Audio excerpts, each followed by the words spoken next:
তুমি ঢাকায় থাকো কেন? চুয়াডাঙ্গা জেলার মেয়েরা তো ঢাকায় থাকে না, অ্যান্ড গার্মেন্টসেও চাকরি করে না, তাহলে তুমি কেন ঢাকায় থাকো?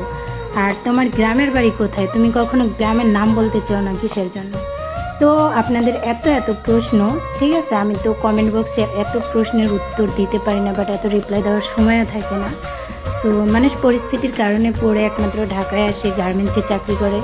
এটা হয়তো বোঝার ক্ষমতা আপনাদের আছে। আর সবচেয়ে বড় কথা, গ্রামের নাম বলি না কেন? হ্যাঁ, আমি চুয়াডাঙ্গা জেলার মেয়ে, আর দর্শনাতেই আমার বাড়ি, তবে গ্রামের নামটা আমি কাউকে বলতে চাই না।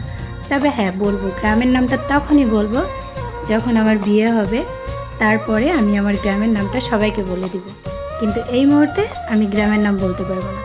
আর এই যে এই গ্রামের দুষ্ট মেয়েটাই কিন্তু আমি, সারাক্ষণ অনেক দুষ্টামি করে, অনেক ফাজলামি করি। তোমরা কিন্তু অনেক কথা শোনাও এটা নিয়ে আমাকে। যাই হোক, এতে আমার কিচ্ছু যায় আসে না, তোমাদের যা ইচ্ছা তোমরা তাই বলতে পারো। So tata, bye bye.